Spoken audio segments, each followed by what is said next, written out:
¿Es bíblico hablar de apóstoles y profetas en la actualidad?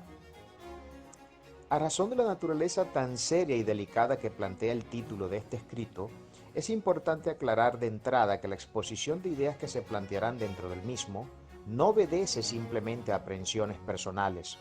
Ante todo responde a realidades que de manera categórica se pueden apreciar en el sagrado texto.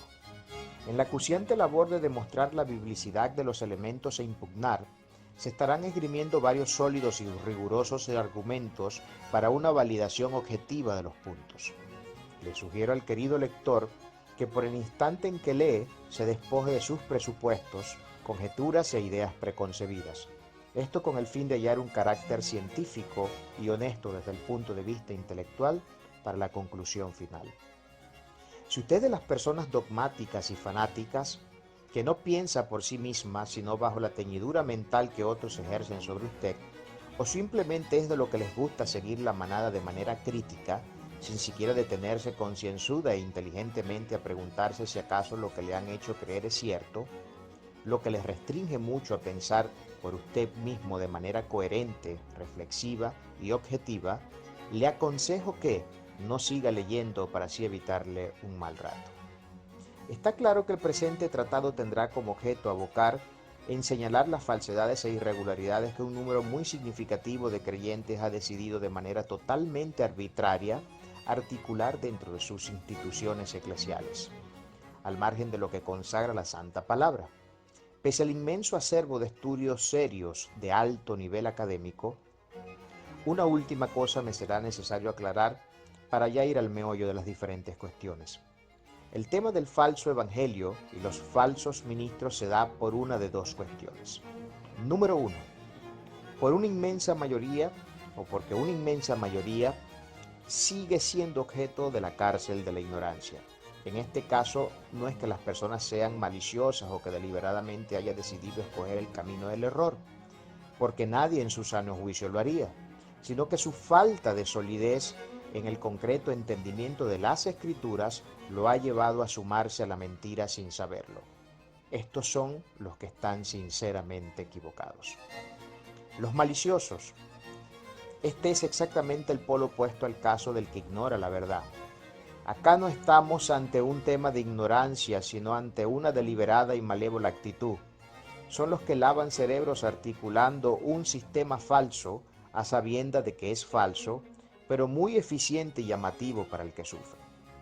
El anzuelo de esto siempre será presentarle un evangelio de no sufrimiento, donde con oraciones mágicas, basadas en declaraciones y decretos de fe, resuelven cualquier problema de manera instantánea. Por eso no es difícil entender cómo tanta gente sigue estos falsos evangelios y ministros. Aclaro que dicho anzuelo también es usado por el grupo 1, solo que estos no lo hacen por malicia, sino porque ignoran la verdad.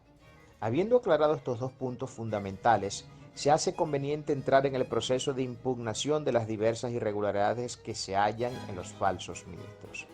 Hagamos un examen riguroso o rigurosamente bíblico para comprobar si ministerios como el apostolado y los profetas son actualmente labores con una vigencia real desde el prisma de los planteamientos del documento sagrado. La importancia de hacer esta comprobación radica en el hecho de que hoy estos ministros están presentes de manera excesiva en la vida de la Iglesia, por lo que, por razones netamente metodológicas, hay que preguntarse si los mismos son reales en el contexto de nuestra era. Luego pasaremos por el examen de la Biblia y el ministerio pastoral femenino. Tratemos, para empezar, el más afamado de los ministerios, el apostólico. Todos tenemos claro que el mismo fue instituido por Cristo.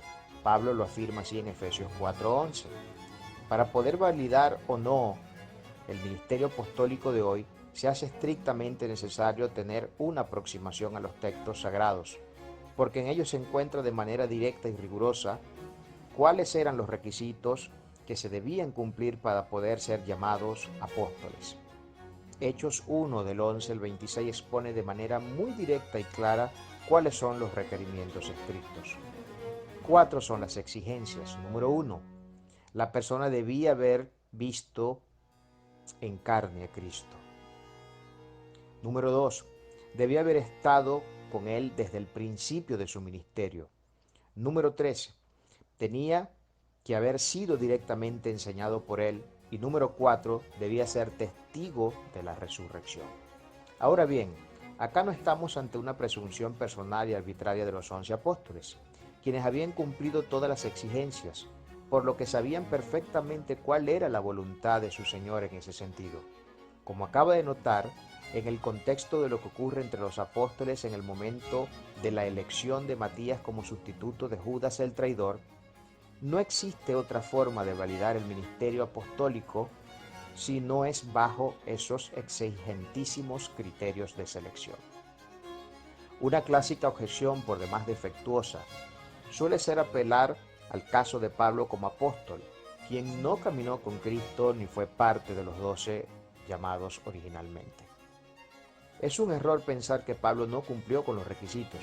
Si ha estudiado con detenimiento el libro de los Hechos, podrá notar sin mucho esfuerzo que Pablo sí fue llamado directamente por Cristo. Es más, su llamado fue aún más glorioso que el de los 12 inicialmente, puesto que Cristo se le aparece luego de su ascensión, ya no como un simple mortal, sino como el Dios Todopoderoso. Eso lo hizo evidenciar que no estaba en el sepulcro, es decir, fue testigo de la resurrección, fue llamado directamente por Dios glorificado y por supuesto entrenados por los que habían recibido instrucción de Cristo. Esa cristofanía fue un sello taxativo y singularísimo de su llamado. Ahora debemos preguntarnos, en virtud de las exigencias impuestas para el apostolado, ¿quiénes cumplen hoy con esos criterios de selección? ¿Algún apóstol moderno ha visto a Cristo? ¿Caminó con él desde el inicio de su ministerio? ¿Fue testigo ocular de la resurrección? ¿Fue enseñado directamente por él? La inequívoca respuesta es no.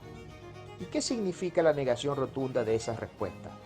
Sin dudas, que el apostolado de hoy es un falso ministerio, lo que lleva a concluir que todo el que se diga ser apóstol es un falso ministro, al menos en la ejecución de lo que es el ejercicio propio del apostolado, porque puede que la persona sea en realidad un pastor, pero que víctima de su confusión o ignorancia cree ser lo que no es, o que por su deliberada malicia y megalomanía se muestra como un apóstol, aunque estoy absolutamente convencido que la megalomanía también se encuentra en el corazón del que por ignorancia asume una posición que no le corresponde. Pasemos al caso de los profetas. Estos secundan el corrompido entendimiento de la iglesia moderna. Secundan en importancia y autoridad a los apóstoles. Sobre el tema de los profetas no se puede extraer de la Biblia una lista de requisitos que condensen en una conversación o discurso la comprobación de quienes eran llamados a tal ministerio, como si vimos que sucede con el caso apostólico. Por ende, el tratamiento argumentativo será distinto, y lo que en este caso nos permitirá obtener una respuesta sólida será la apelación a la inferencia contextual de varios aspectos reveladores, método incuestionable en materia de la sistematización teológica. Mediante dicho método, se sustrae de la Biblia muchas grandes doctrinas que no se encuentran reveladas de forma directa, pero que por inferencia en la recolección de data que puede estar distribuida por diferentes libros e incluso, en algunos casos, en la misma Biblia completa, podemos elaborar doctrinas que son incontrovertibles y completamente sólidas. El mejor caso de ejemplo es la doctrina de la Trinidad, que se infiere por el contexto de muchos pasajes que se encuentran aislados. Con aislados me refiero a que no es algo que se describa de forma directa en un solo texto. Nos serviremos de 3 textos importantes. Uno de ellos también sirve como argumento riguroso para la negación del apostolado en nuestros tiempos. Hebreos 1 del 1 al 2 tiene un fuerte argumento al decir que en el tiempo de nuestro Señor Jesucristo ya no eran los profetas los encargados de transmitir el mensaje divino, sino que ahora era Cristo el responsable de esa labor.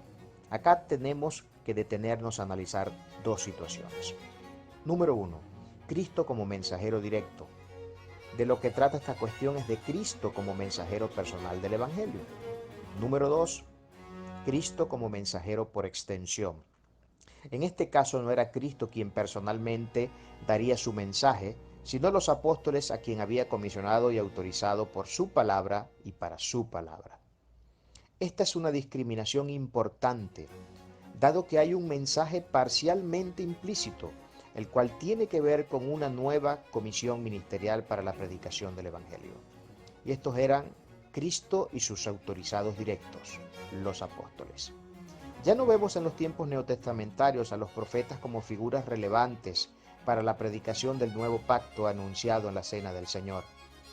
Y no es que no hubiera algún profeta en tiempos de Jesús, había algunos pocos de quienes prácticamente no se dice nada. Tampoco tuvieron ningún tipo de injerencia en los registros neotestamentarios, los cuales fueron casi todos escritos por los apóstoles, salvo las excepciones de Marcos, Lucas y posiblemente el caso de Santiago, que fueron los únicos discípulos no apóstoles que escribieron para el Nuevo Testamento. Incluso muchos grandes eruditos, al examinar el Nuevo Testamento, han llegado a la conclusión de que los escasos casos de profetas que son mencionados en los escritos neotestamentarios no eran profetas puros y duros, como el caso de los que podemos ver en el Antiguo Testamento, sino más bien personas a quien Dios podía usar a su discreción en el don de profecía.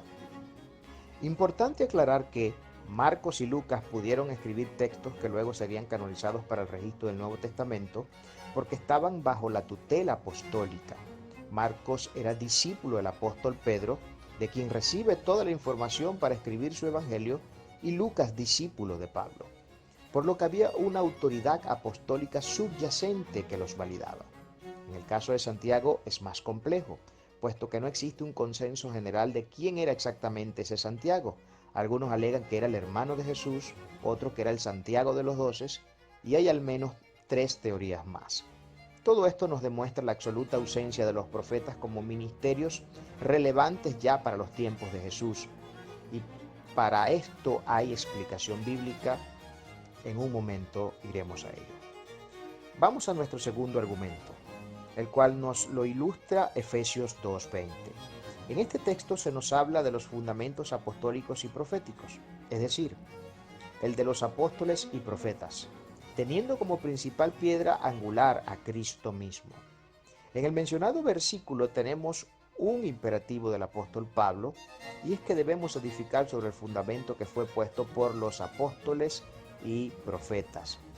Ahora, acá debe surgir la pregunta más importante para entender la operatividad temporal tanto de los apóstoles como profetas.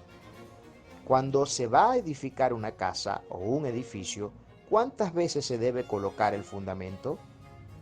Todos sabemos que el fundamento no se coloca ni 4, ni 3, ni 2 veces, se coloca solo una vez.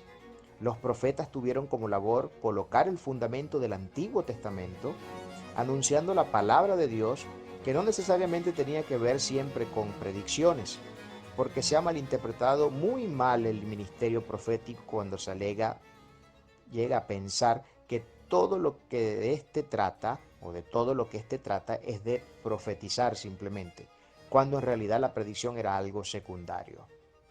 Por el contrario, la principal labor del profeta no eran los vaticinios, sino denunciar las malas obras de Israel, advertirles sobre sus consecuencias y llamarlos al arrepentimiento. Lo que hoy se dicen ser profetas hacen todo lo contrario, pensando que la única o principal labor de estos es la de la predicción. A Dios gracias que no estamos en los tiempos del Antiguo Testamento, porque el rigor que se tenía en aquellos días para saber si alguien era profeta de Dios es que no podía fallar ni una sola de sus predicciones, y si lo hacía, se le imputaba con la muerte. La orden era apedrearlos hasta morir. Si hoy estuvieran vigentes esos criterios, no habría vivo ni uno solo de los que se hacen llamar profetas, porque no es nada difícil detectar el fraude y la ficción de los llamados profetas hoy, sin excepciones. Es muy fácil evaluar la falsedad del ministerio profético para este tiempo, con la aplicación del criterio de autentificación que mencioné atrás. Si una sola profecía no se cumplía, el ministerio profético de tal era falso. absolutamente falso. Ahora, habría que ser lo suficientemente arrogante o ignorante de la realidad actual para llegar a afirmar que los que hoy se dicen ser profetas no han errado en una sola de sus profecías. Retornando a la idea de varios párrafos atrás, si el fundamento se colocó o se coloca una sola vez y ya ha sido colocado por los auténticos apóstoles y profetas, ¿de qué manera se debería calificar el hecho de que hoy se siga insistiendo en la existencia de los apóstoles y profetas? Para responder a esto, primero es necesario ir a una segunda cuestión. ¿Qué representa ese fundamento ya edificado por los apóstoles y los profetas, o por los profetas para el Antiguo Testamento y para los apóstoles en el Nuevo Testamento? Sin una respuesta clara de este asunto, se estaría condenado a errar. La respuesta es simple. La razón de ser de esos fundamentos ya edificados era la formación de la Biblia misma. Los profetas documentaron todo lo concerniente a la ley, los inicios y un entramado de complejas historias, y los apóstoles la doctrina de Cristo. El canon de la Biblia fue cerrado con la inclusión del libro de Apocalipsis. Esto significa que todo lo que se debía haber dicho de doctrina ya fue estipulado. Ya no estamos necesitados de más fundamentos, porque ya fue instituido el fundamento epistémico de nuestra fe. Por eso, por deducción lógica, por inferencia, todo el que en su ignorancia o megalomanía maliciosa pretenda creerse ser un apóstol o profeta, está diciendo que el fundamento ya colocado está incompleto, por lo que se necesita seguir colocando fundamentos, y a eso Pablo le da un nombre muy preciso. Él dice que ese es otro evangelio y que el tal debe ser penado como anatema. Esas palabras del apóstol son terriblemente duras, y la cristiandad de hoy no se ha percatado de esa aterradora realidad. Dios siga teniendo misericordia de nosotros. Por último, para terminar la carga argumentativa sobre el falso ministerio profético actual, vayamos a un último texto, Mateos 11:13. Este no tiene el peso y la fuerza argumentativa de los dos anteriores, pero también es de considerar, aunque solo le dedicaré unas pocas líneas. Aquí Mateo registra unas importantes palabras de Cristo, donde dice que los profetas y la ley profetizaron hasta Juan. Si usted ha sido cuidadoso en su estudio del Nuevo Testamento, no tardará en notar la verosimilitud de esas palabras de Mateo, o del maestro más bien, que se confirman en los escritos neotestamentarios. No hubo ya más profetas que anunciaran predicciones bajo el formato del Antiguo Testamento. No es que no haya profecías en el Nuevo, por supuesto que hay muchísimas profecías, todas en su mayoría de carácter escatológico, pero no dichas por personas bajo el formato del ministerio profético antiguo que ya había caducado en sus labores. Lo que tenemos acá son profecías principalmente dichas por el Mesías y por extensión por los apóstoles, pero no propiamente por profetas. Esto es importante analizarlo y debe llevarnos a una pregunta esclarecedora. ¿Por qué Cristo, cuando quería inspirar literatura predictiva, no usó propiamente a personas con el título de profeta, sino que en su lugar usó a los apóstoles? Si me permite sugerirle una respuesta, luego de todos los argumentos que hemos venido revisando, es porque ya la labor del profeta había cumplido con su momento en la fundación de la fe bíblica. Ya ellos habían hecho sus aportes para la edificación de la iglesia, dejando un legado asombroso de todo un testamento. Ya para finalizar el tema de los apóstoles y profetas, se hace importante referir el argumento que cacofónicamente recitan en piloto automático los propulsores de este movimiento, con el fin de desarticularlo. Ya habrá escuchado de los apóstoles y profetas modernos el desenfunde de sus espadas con el aclamado Efesios 4 del 11 al 12, como razonamiento validatorio de sus falsos ministerios. El débil y nada sólido argumento se centra en decir que Dios instituyó todos los ministerios con el fin de la edificación del cuerpo de Cristo. Eso es lo que dice Efesios, lo cual es completamente cierto. Pero su gran problema está en la errática interpretación del texto. Cuando cometen el más elemental de los errores hermenéuticos, lo que no logran avistar por aislar el texto del resto de la Biblia, es que no todos los ministerios allí mencionados tienen una operatividad de permanencia ilimitada, es decir, que no todos ellos serían para siempre. No es que al sacar de la lista los apóstoles y profetas de la actualidad se deja de edificar la iglesia, no, es un gravísimo error el que presentan estos hermanos en su entendimiento de los textos. Los apóstoles y profetas, como lo vimos en todos los argumentos que se han presentado en este artículo, tendrían una vigencia y operatividad temporal, no permanente. La operatividad temporal en el caso de los profetas estaría restringida básicamente al Antiguo Testamento.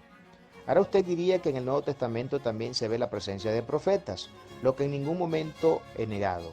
El problema es que es el entendimiento que se tiene de esos insignificantes casos de profetas neotestamentarios, que como ya dije, según lo que expresan con los grandes expertos, no eran propiamente profetas al estilo de Isaías, Daniel, Elías, Jeremías, etc. Ninguno de los profetas activos en el Nuevo Testamento, que apenas se mencionan, tuvo jamás protagonismo, y las razones son obvias si viene tomando nota de lo que lee. Ninguno escribió alguno de los libros neotestamentarios. Tampoco fueron los medios utilizados por Cristo, ni siquiera para la profecía, ni fueron discípulos directos de él. Ya indiqué atrás que fueron los apóstoles los que por extensión del ministerio mesiánico escribieron literatura profética escatológica. Lo mismo pasa con los apóstoles. Su función y vigencia estaba restringida al primer siglo, con el propósito primario de sentar las bases de la doctrina cristiana a través de sus escritos. Ya ellos, apóstoles y profetas, cumplieron con la labor de edificación de la iglesia, nada más y nada menos que dejándonos por escrito todo lo que necesitamos saber para ejercer correctamente nuestra fe. Seguir sosteniendo que, si no validamos un ministerio apostólico y profético el día de hoy, significaría que no se está cumpliendo con la labor de edificación del cuerpo de Cristo, es una insensatez y demuestra el poco entendimiento que se ha tenido de la Biblia. Para cerrar el punto, déjeme plantearle una serie de preguntas que, si es honesto consigo mismo, le debe llevar a la reflexión mucho sobre el asunto. Si Dios hubiera instituido los ministerios apostólicos y proféticos para toda la historia de la Iglesia, hasta su venida, ¿por qué estuvieron ausentes estos ministerios por 20 siglos? ¿Acaso se equivocó Dios? ¿Cómo es que Dios permite que dos ministerios tan sumamente importantes para hoy, tal como lo aseveran esos falsos ministros, se ausenten por más de 20 siglos? ¿Será que Dios es olvidadizo y pasó por alto estos oficios por tantísimo tiempo? ¿O será que Él no está interesado en la edificación de la iglesia? Querido lector, no estamos hablando de unos pocos días con la ausencia de estos ministerios. Y si usted conoce un poquito del carácter de Dios, entenderá que Él jamás deja pasar detalles, y menos de esta naturaleza, donde se pone en juego el crecimiento de todo su pueblo. Ya sé cuál será la errática respuesta de los que se siguen resistiendo a aceptar los argumentos que la misma Biblia nos da. Apelarán al absurdo de la revelación gradual. Se sirven de esa supuesta revelación para decir que hoy los ministros son más ungidos e iluminados dado el tiempo en que estamos, por lo que tienen un nivel de revelación mayor a lo que personas podían tener hace varios siglos atrás. Sé muy bien de lo que hablo porque yo vengo de estar en ese bando y de argumentar igual. Uno de los grandísimos problemas con ese argumento es que hacen reposar el plan divino en el hombre antes que en Dios. Es un absurdo sostener que Dios tuvo que esperar 2000 años a que su pueblo tuviera la suficiente revelación y madurez para nuevamente instituir algo tan importante para el desarrollo de la iglesia como esos ministerios. Ese es un argumento totalmente infundado. Y luego de años de investigación exhaustiva de la Biblia, entiendo que esto solo es el gran disparate de los tiempos. No existe tal revelación gradual. Lo que existe es un entendimiento gradual que depende de la responsabilidad de cada creyente en su estudio de la palabra, donde los grados de ese entendimiento van aumentando en la medida que estudiamos la Biblia seria y responsablemente, con métodos y teologías correctas. Usted nunca podrá comparar a una persona que lee ocasionalmente la Biblia con uno que la estudia todos los días y que además se sirve de métodos eficientes y excelentes tutores. Habrá un abismo de diferencia entre ambos hermanos, y es allí donde se distingue al disparatero que solo repite como loro y sigue una gran manada creyendo que en la masa está la verdad del que habla la verdad objetiva. Termino diciendo que es imposible sostener algún tipo de argumento bíblico para respaldar el ministerio apostólico y profético de hoy, si no es por la vía de la torcedura de los textos y una gran ignorancia supina de la Biblia. Este artículo es mucho más amplio. Incluye el análisis del ministerio pastoral femenino, el cual también enfrentaremos a los sagrados textos para comprobar si dicho oficio es bíblico. Pero por no ser gravoso para el lector, dejaré ese análisis para una segunda parte de este mismo artículo, que por cierto ya está desarrollada.